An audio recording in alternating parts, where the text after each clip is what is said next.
So in FC25, it is going to roll around very quickly for the Team of the Year. We're already starting to get some leaks. We're getting leaks of evolutions coming, and also that we are going to get Team of the Year icons again. So if you're looking for coins, head to the description of the video, have a look at U7, click go to site, and you'll be transported straight to the coin page for FC25. There is plenty of amounts, and we know full well that U7 are the cheapest, safest, reliablest coins that you can get out there. Once selected your product, click buy, and you'll also be given a newcomer an extra bonus per time. Then obviously head over to the discount, type in JT11 for your discount code, and you'll be able to get that lovely 6% off every single time. And there is also massive creators that are on screen that are also affiliated with U7 Buy. And if that's not enough to convince you, there is lots of different reviews that you can go on Trustpilot and have a look for yourselves. Safe, reliable, and fast. Now, this one is pretty obvious, to be honest, and I think Team of the Year will always stay very much the same. We will get a warm-up to start with normally, within the voting system. Maybe you get a few players that get added to it, maybe not, but that is just the normal start. You then get the obvious voting, which will happen over the course of a couple of weeks, and then you'll have the strikers come out, or the attackers come out, then the midfielders, then the defenders and goalkeeper, then the full team, then the 12th man, and also 12th woman. So in terms of that now, we obviously have the kind of blueprint for it. We know roughly what to expect. In terms of players, that's going to be the big kind of question. But the big thing is should you prepare for it? Now, I must admit, when you're looking through evolutions, this could be the biggest year for evolutions in terms of Team of the Years, because we are included to get a Team of the Year evolution. Now, this doesn't mean that we are going to get Team of the Year rated cards. Maybe we get an attack and avalanche again.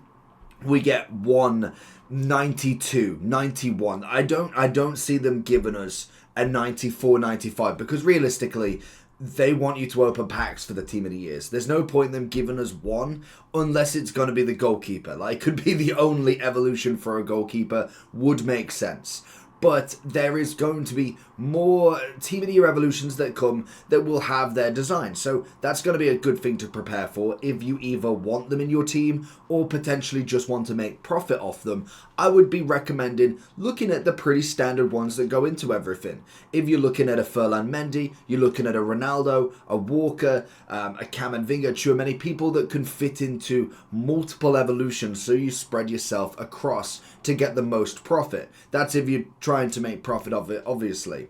Now, obviously, trying to get it into evolutions, then you're going to have to just go and buy the players, realistically. If you've already got them evoed, then you take the gamble there, and then if you don't get the best version of them, you can just either put them into an SBC and start them again.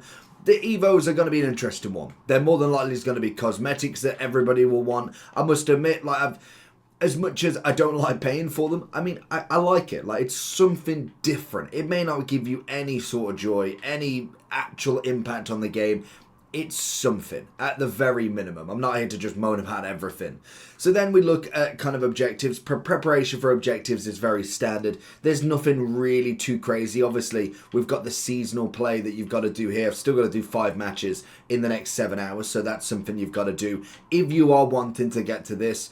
To be honest, now looking at it, it's a lot to be able to just do this. Like, I mean, granted, you can do this one quite easily. I don't really play squad battles or Russia that much, so having to do that just to get one is a little bit, but to be honest, I really want the 89 times 5 at the end just to see what the first one's like. So other than that, you get some objectives during Team of the Year, which is always going to be nice. More than likely, we'll get a crafting upgrade, all of that good stuff. So the preparation is going to be based around SBCs, your club in general, and kind of where can you start off. Now, the big thing is, we do have, as the first screen does suggest, we have numero foot coming today. So if, I don't even know where it is. Yeah, so we got numero foot, as you can see there. I don't even know where it is. Go to news, there it is. 7 hours, we've got numero foot.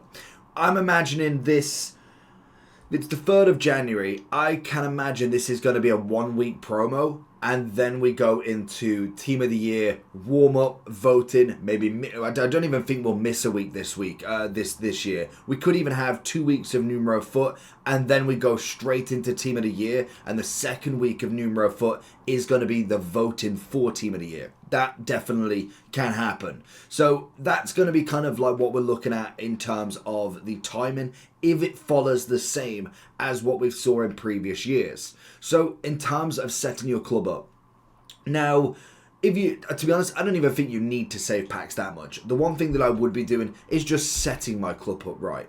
Now, there is a lot of players that I do want to get done in the meantime, and to be honest, I kind of gone for that approach most years with Team of the Year is I will do all of the upgrades, I'll do whatever I can during that week, that 2 weeks, but I'm not going too crazy in the prep. I'll do enough to get me at least a good amount of fodder to be able to keep doing it. Like, personally, I would kind of want to do a Palmer. And a Z Roberto, Sane looks pretty good. We've got Gavi who I want to do, and I think there was one more. I still want to do Nani, to be fair. Nani's definitely a must. And then we've got Forlan looks alright, and who was it the last one? Gakpo. Gakpo looks really good as well. So I've got a few players that I do want to do, and then you've got to think, well, the Team of the Year SBCs are going to be pretty big as well. Normally we get some absolutely massive ones, so I can imagine prices to be going absolutely nuts there. So maybe missing out on your gamble SBCs is going to be a big one. I wouldn't say stacking up packs right now is crazy. I'd just be literally making sure my club's looking good, doing my daily golds, my daily silver, my daily bronze to get as many upgrades in there as possible. Maybe I miss out on a week of doing the 78 player picks and just kind of going for League SBC, because it's a good way to keep it going. With the League SBC, you could even keep the prime gold players and open everything else.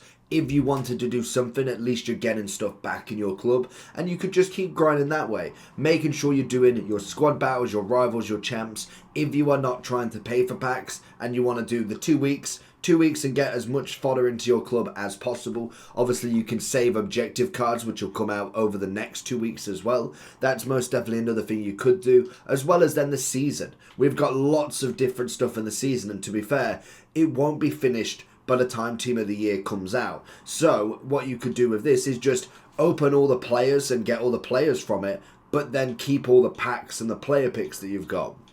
So it's a very easy one. With obviously a lot of them player picks, we've got a fair amount, and they could be really good for obviously the final team. Now, the one thing I can imagine is this season might finish before we get the full team. I don't know if they've worked that out, so basically you can't hold them player picks here, otherwise it would have been really, really interesting to be able to just hold it there to the full team. You've got no kind of reason to not open them. Like, for instance, if you're saving them and you still want to open packs, you can't if you've got player picks. Whereas if they're in the objectives, you can do whatever you want. You can still open packs whilst the team's going, but you know you've got that stored bank ready for when the full team comes out, which is always nice.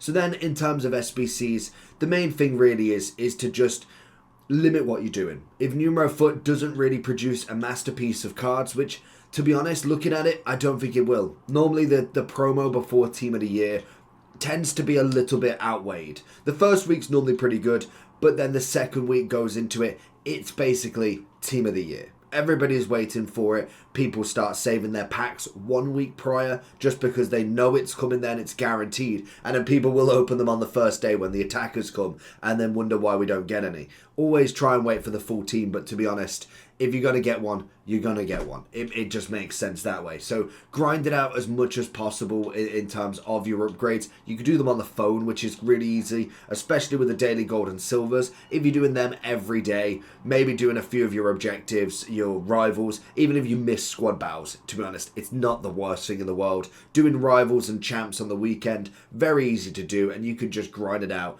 over the course of your time, to be honest. And then any challenges. Challenge SBCs are always good. Obviously got marquee matchups. You got New Year's Kickoff that came out. More than likely you've opened that by now. But any challenges that do come out is always good for tradable stuff. And then just seeing what is worth the value. You've got to use a bit of intelligence to know maybe I don't want to do the hero mix pick if I'm trying to get enough for a Team of the Year icon that comes out. A Team of the Year player SBC or a flashback Conte, for instance, like we've had in years, or a Bale.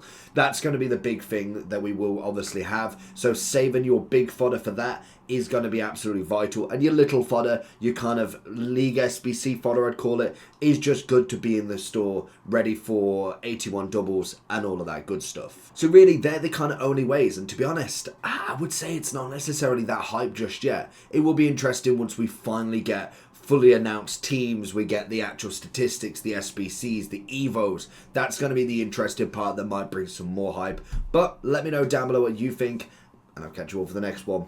Peace.